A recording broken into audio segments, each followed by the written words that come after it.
my channel Lucky Tech Talks.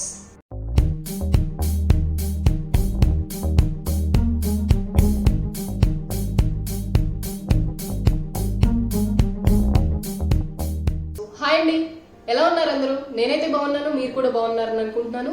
So ఈరోజు video వచ్చేసరికి Asus unboxing, Asus gaming laptop unboxing and review అయితే చూసేద్దాము. నేను దీన్ని వీడియో అయితే ది బెస్ట్ అని చెప్తాను, ఎందుకంటే స్పెసిఫికేషన్స్ అవి ఈ రేంజ్లో మిగతా వాటితో కంపేర్ చేసుకుంటే చాలా బాగున్నాయని చెప్పుకోవచ్చు.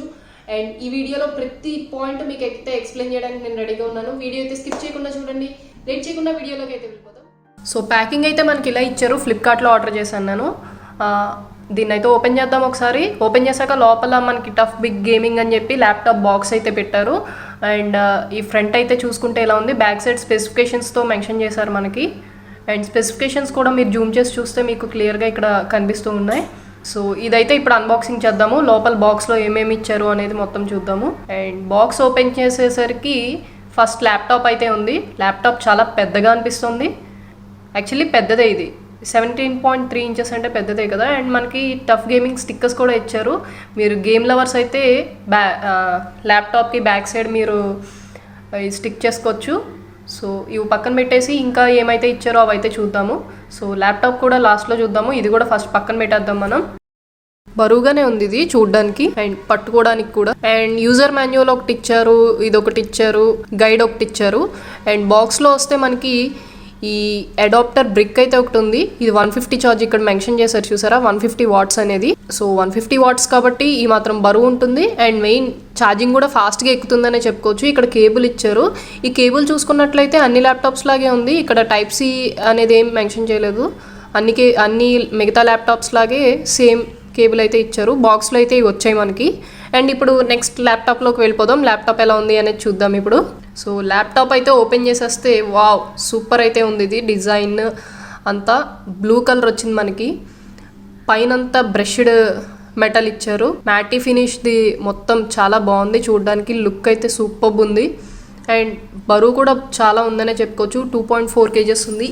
అంత ఈజీగా అయితే క్యారీ చేయలేము ఎక్కడికి పడితే ఎక్కడికి. అండ్ ఫ్రంట్ చూసుకున్నట్లయితే మనకి ఇలా ఉన్నాయి.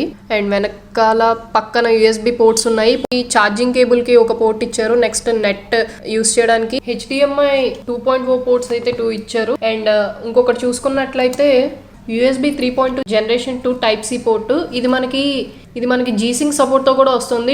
డిస్ప్లే పోర్ట్ కూడా అనేబుల్ అయి ఉంటుంది. దీన్ని యూస్ చేసి మనం ఎక్స్టర్నల్ మానిటర్స్కి కనెక్ట్ చేసి అప్ టు 4K వరకు వీడియోస్ అయితే ప్లే చేసుకోవచ్చు. 2.0 పోర్ట్ అయితే కనిపిస్తుంది. అండ్ ఇంకోటి 3.5 మెడ్ ఫోన్ జాక్ అయితే కనిపిస్తుంది మనకి.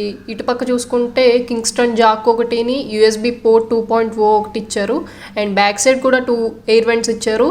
వీళ్ళు ఎయిర్ కూలింగ్ కి ఎక్కువ కాన్సన్ట్రేట్ చేసినట్టు తెలుస్తుంది. ఇక బ్యాక్ సైడ్ చూసుకున్నట్లయితే హనీకామ్ డిజైన్ అయితే ఇచ్చారు. ఇది మనకి ఎయిర్ ఎవాపరేట్ అవడానికి బాగా యూజ్ అవుతుంది. మొత్తం ప్లాస్టిక్ ఉంది ఇదంతా. ఫ్రంట్ మాత్రం కొంచెం ఇక్కడ కూడా మనకి LED లైట్స్ అయితే ఇచ్చారు. ఒకటి ఛార్జింగ్ ఇంకా ఆన్ అయినప్పుడు తెలియడానికి అయితే LED లైట్స్ ఇచ్చారు. మీరు మ్యాటీ ఫినిష్ దగ్గర నుంచి చూస్తే ఎలా ఉంటుందో చూడండి ఒకసారి. నేను మీకు దగ్గర నుంచి జూమ్ చేసి కూడా చూపిస్తున్నాను. ఈ ఎయిర్ వెంట్స్ కూడా మీరు ఎలా ఉన్నాయి అనేది దగ్గర నుంచి జూమ్ చేసి చూస్తే ఇలా ఉన్నాయి మనకి ల్యాప్టాప్ మీద. టఫ్ గేమింగ్ అనే లేబుల్ ఒకటి ఇచ్చారు వాళ్ళు. సో ల్యాప్టాప్ మొత్తం ఇలా అయితే ఉంది. మనకి బ్యాక్ సైడ్ కూడా ఎయిర్ వెంట్స్ చూసారు కదా మీరు, ఇవన్నీ 2 ఎయిర్ వెంట్స్ అయితే ఇచ్చారు. ఎయిర్ బాగా ఎవాపరేట్ అవడానికి, ఎంత హై ఇంటెన్సిటీ గేమ్స్ ఆడినా సరే మనకి ల్యాప్టాప్ అనేది కూల్ అవడానికి ఇది బాగా యూజ్ అవుతుంది, అంటే ఎక్కువ హీట్ అవ్వకుండా ఉండడానికి. అండ్ ల్యాప్టాప్ ఓపెన్ చేసినట్లయితే మనకి లుక్ ఇలా ఉంది. ఫ్రంట్ ఇక్కడ కూడా ఎయిర్ వెంట్స్ ఇచ్చారు చూసారా. మొత్తం వీళ్ళు ఎక్కువ హీట్ మీదే కాన్సన్ట్రేట్ చేశారు.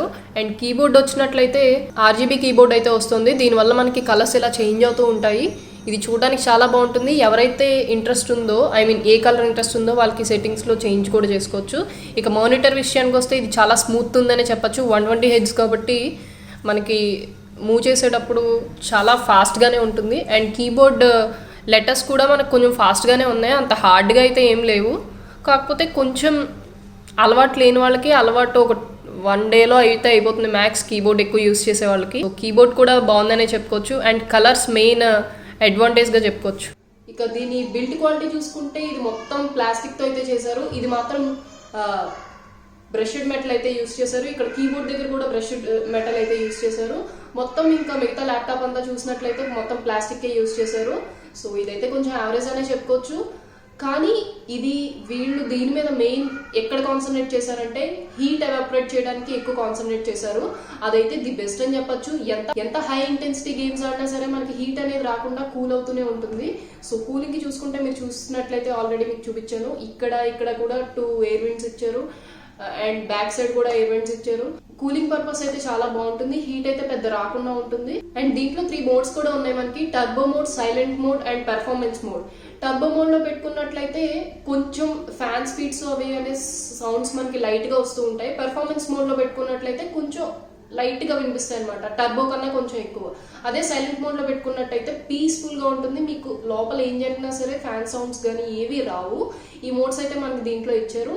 అండ్ దీని వెయిట్ చూసుకున్నట్లయితే 2.4 kgs ఉంటుంది. అదొకటైతే మీరు మైండ్ లో పెట్టుకోవాలి, ఈజీగా ఎక్కడికి పడితే ఎక్కడికైతే క్యారీ చేయలేము. బట్ గేమింగ్ ల్యాప్టాప్ కాబట్టి ఆ మాత్రం వెయిట్ ఉంటుంది. ఇక డిస్ప్లే గురించి మాట్లాడుకుంటే 17.3 ఇంచెస్ అయితే వస్తుంది, చాలా పెద్ద ల్యాప్టాప్ అనే చెప్పుకోవచ్చు.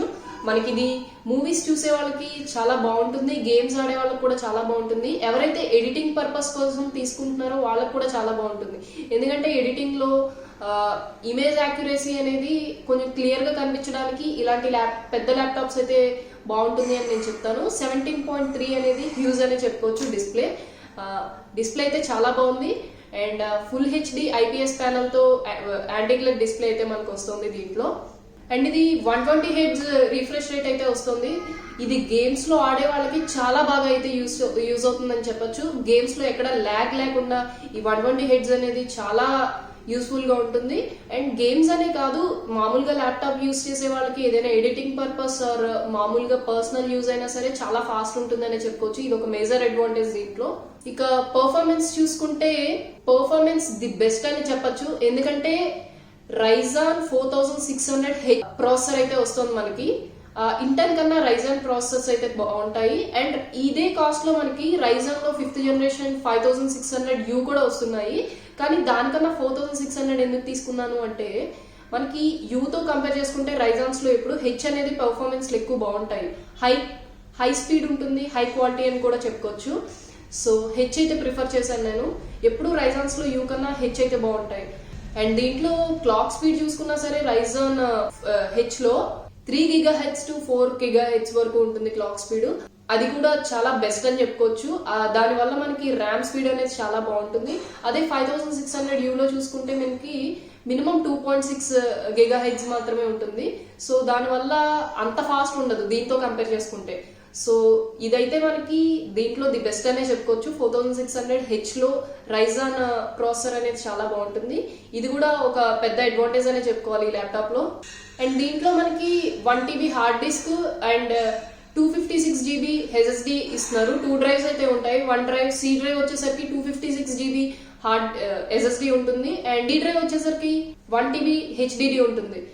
సో సాఫ్ట్వేర్స్ అన్ని కూడా మనకి సి డ్రైవ్ లోకి ఎలాగో సాఫ్ట్వేర్స్ మనం ఇన్స్టాల్ చేసుకుంటాం కాబట్టి storage purpose 1 TB HDD use చేసుకోవచ్చు. ఇది ఒక పెద్ద అడ్వాంటేజ్ కింద చెప్పుకోవాలి. 2 డ్రైవ్స్ వీళ్ళు ఇస్తున్నారు అండ్ దీనికి కూడా సపరేట్ స్లాట్స్ ఉన్నాయి మనకి. సో ఫ్యూచర్ లో ఎప్పుడైనా మీరు అప్గ్రేడ్ చేసుకోవాలి అనుకుంటే కూడా అప్గ్రేడ్ చేసుకోవచ్చు. అండ్ విండోస్ 10 వేసిస్తారు వీళ్ళు. మనకి ఇప్పుడు విండోస్ 11 కూడా వచ్చింది కాబట్టి విండోస్ 11 అప్డేట్ ఉంటుంది, అప్డేట్ చేసుకోవచ్చు. మీకు బూటింగ్ కూడా ఒక 3 to 4 seconds అంతే మ్యాక్స్. బూటింగ్ కూడా చాలా ఫాస్ట్ గానే అయిపోతుంది. దీంట్లో 8 GB ర్యామ్ అయితే వస్తుంది, అది కూడా DDR4 ర్యామ్. దీని క్లాక్ స్పీడ్ వచ్చేసరికి 3200 MHz అయితే ఉంటుంది. అది కూడా దీనికి పర్ఫార్మెన్స్ చాలా బాగుంటుందని చెప్పుకోవచ్చు. ఈ రేంజ్ లో చూసుకుంటే ఇంత 3200 అనేది చాలా తక్కువ ఉన్నాయి. ఐ మీన్ 2800 MHz ఈ రేంజ్ లో అయితే వస్తాయి మిగతా ల్యాప్టాప్స్ లో చూసుకుంటే. సో అది కూడా పెద్ద అడ్వాంటేజ్ అని చెప్పుకోవచ్చు దీంట్లో మనకి. సో దానివల్ల ఏమవుతుందంటే మనకి ర్యామ్ చాలా ఫాస్ట్ గా పనిచేస్తుంది అండ్ ర్యామ్ కూడా మనకి దీనికి సపరేట్ స్లాట్ ఇచ్చారు. ఆ 32 వరకు అప్గ్రేడ్ చేసుకోవచ్చు. అండ్ ఫ్యూచర్ లో ఎప్పుడైనా డ్యూయల్ ర్యామ్ వేసినట్లయితే దానివల్ల సిస్టమ్ అనేది ఇంకా చాలా ఫాస్ట్ గా పనిచేస్తుంది ల్యాప్టాప్ మనకి డ్యూయల్ ర్యామ్ ఉండడం వల్ల. నేను ఫ్యూచర్ లో ఎప్పుడైనా 8 GB ర్యామ్ వేద్దామని అనుకుంటున్నాను. సో వేస్తే దాని మీద రివ్యూ ఖచ్చితంగా అయితే మీకు ఇస్తాను. ఇక బ్యాటరీ విషయానికి వస్తే 3 to 4 hours కన్నా ఎక్కువ అయితే ఛార్జింగ్ ఉండదు. బట్ మనకు ఒక అడ్వాంటేజ్ ఏంటంటే 150 watt అడాప్టర్ కాబట్టి ఒక 30 minutes లో 50% వరకు ఛార్జింగ్ అయితే ఎక్కేస్తుంది. ఛార్జింగ్ ఫాస్ట్ గానే ఎక్కుతుంది. సో ఈ ల్యాప్టాప్ ఓవరాల్ గా చూసుకుంటే ది బెస్ట్ అనే చెప్పుకోవచ్చు. మనకు ఒక డిస్ప్లేలోనే కొంచెం కలర్ బ్రైట్ గా కాకుండా కొంచెం లైట్ గా వస్తాయని చెప్పుకోవచ్చు. అండ్ అది పెద్ద మేజర్ ఇష్యూ అని అయితే చెప్పుకోకర్లా. మిగతా స్పెసిఫికేషన్స్ తో కంపేర్ చేసుకుంటే ఇది ఈ ప్రైస్ లో ఇప్పుడు వచ్చే మిగతా ల్యాప్టాప్స్ లో కంపేర్ చేసుకుంటే ఇది ది బెస్ట్ అనే చెప్పుకోవచ్చు. అండ్ గేమింగ్ ఆడే వాళ్ళకైతే చాలా చాలా బాగా యూజ్ అవుతుంది. హై ఇంటెన్సిటీ గేమ్స్ ఆడే వాళ్ళైనా సరే, మూవీస్ చూసే వాళ్ళైనా సరే, ఇంకా నెక్స్ట్ లెవెల్ అనే చెప్పుకోవచ్చు. అండ్ ఎడిటింగ్ చేసే వాళ్ళకి కూడా బాగానే ఉంటుంది, కానీ ఫోటో యాక్యురసీ అనేది కొంచెం తగ్గుతుందని చెప్పుకోవచ్చు. సో దానివల్ల ఏమైనా డిసప్పాయింట్ అయితే అవ్వచ్చు, బట్ ఇట్స్ ఓకే. ఆ రేంజ్ లో ఇది ఒక్కటి పెద్ద మేజర్ ఇష్యూ కాదని నేను అనుకుంటున్నాను. అండ్ ఇంకా కీబోర్డ్ విషయానికి వస్తే RGB కీబోర్డ్ వస్తుంది, దానివల్ల కలర్స్ చేంజ్ అవుతూ ఉంటాయి. అండ్ దీంట్లో సెట్టింగ్స్ లోకి వెళ్ళి మీకు ఏది కావాలంటే ఆ కలర్, మీకు నచ్చిన కలర్ కూడా పెట్టుకోవచ్చు. అది కూడా చాలా బాగుందనే చెప్పుకోవచ్చు, ఎందుకంటే దీంట్లో మోడ్స్ కూడా ఇచ్చారు వాళ్ళు. అండ్ సో ఇదైతే నా unboxing and review about Asus. So మా వీడియో కనుక మీకు నచ్చినట్లయితే లైక్ చేయండి, మీ ఫ్రెండ్స్ అందరితో షేర్ చేయండి. అండ్ మరిన్ని వీడియో అప్డేట్స్ కోసం సబ్స్క్రైబ్ చేయండి, ఇంకా బెల్ ఐకాన్ మీద క్లిక్ చేయండి. మీ వీడియో ఇలా పెట్టగానే మీకు అలా నోటిఫికేషన్ వచ్చేస్తుంది. టాడా.